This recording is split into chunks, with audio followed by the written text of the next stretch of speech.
Assalamualaikum warahmatullahi wabarakatuh. Perkenalkan, nama saya Nafus Fauzia dengan NPM 2302102400023 dari Ilmu Kelautan kelas A.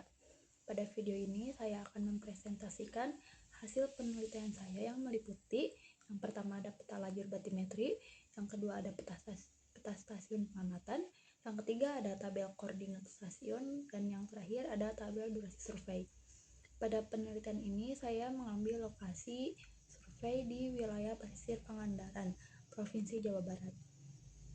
Gambar berikut merupakan peta lajur batimetri di wilayah pesisir Pangandaran. Pada peta terlihat jalur pengukuran kedalaman laut yang terdiri dari mainline dan crossline. Mainline merupakan jalur utama pengambilan data kedalaman yang tersusun sejajar dan rapat, sedangkan crossline berfungsi sebagai jalur kontrol untuk memastikan keakuratan data. Pola jalur yang sejajar menunjukkan bahwa metode survei dilakukan secara sistematis untuk memperoleh cakupan data kedalaman yang merata. Semakin rapat jarak antar jalur, maka semakin detail informasi topografi dasar laut yang dapat diperoleh.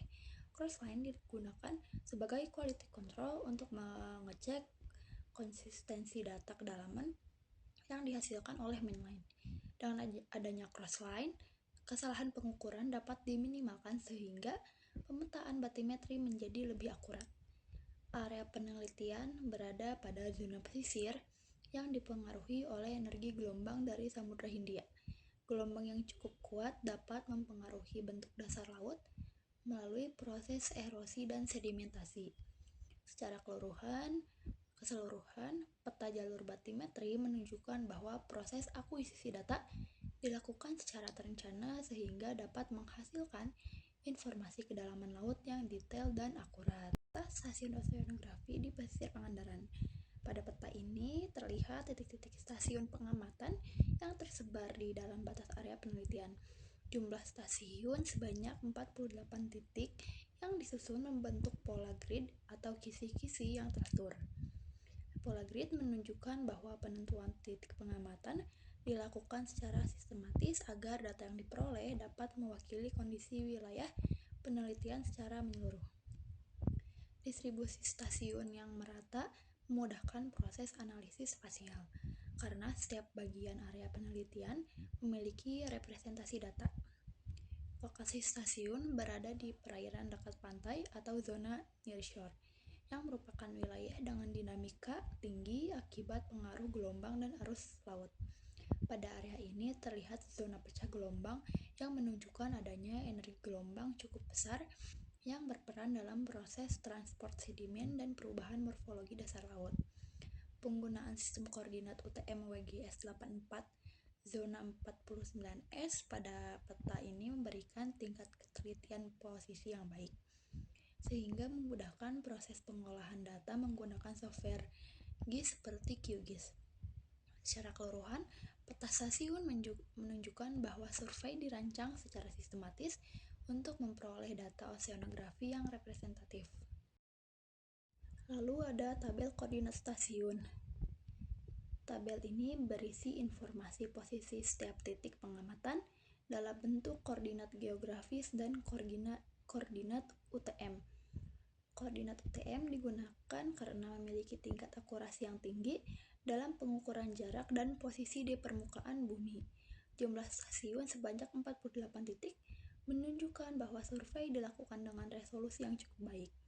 Jarak antara titik yang relatif seragam menunjukkan bahwa perencanaan survei telah dilakukan secara sistematis. Data koordinat sangat penting karena menjadi dasar dalam pembuatan peta, analisis spasial, serta integrasi data dengan citra satelit. Dengan adanya koordinat yang jelas, setiap titik pengamatan dapat diidentifikasi secara akurat dan dapat digunakan kembali pada penelitian selanjutnya. Secara umum, tabel koordinat menunjukkan bahwa posisi pengambilan data telah dicatat dengan baik dan siap digunakan untuk analisis lebih lanjut. Lalu yang terakhir ada tabel durasi survei. Tabel ini menunjukkan waktu yang dibutuhkan selama proses pengambilan data di lapangan. Informasi durasi penting untuk mengetahui efisiensi pelaksanaan survei serta kondisi operasional saat kegiatan berlangsung. Durasi survei dipengaruhi oleh beberapa faktor, seperti kondisi gelombang, arus laut, kecepatan kapal, serta jarak antar jalur pengamatan. Pada wilayah pesisir Pangandaran, relatif gelombang cukup kuat karena berhadapan langsung dengan Samudra Hindia, sehingga dapat mempengaruhi waktu pengambilan data.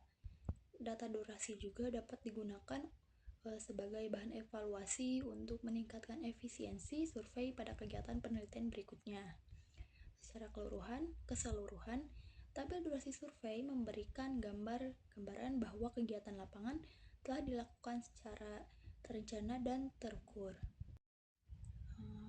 Berdasarkan hasil survei yang telah dilakukan di pesisir Pangandaran, diperoleh data spasial berupa peta stasiun, peta lajur batimetri, koordinat titik pengamatan, serta durasi survei. Data tersebut dapat digunakan untuk menggambarkan kondisi dasar perairan, serta mendukung analisis oseanografi pesisir, khususnya dalam memahami morfologi, dasar laut, dan dinamika lingkungan perairan. Demikian presentasi yang dapat saya sampaikan. Mohon maaf apabila ada kesalahan. Terima kasih. Wassalamualaikum warahmatullahi wabarakatuh.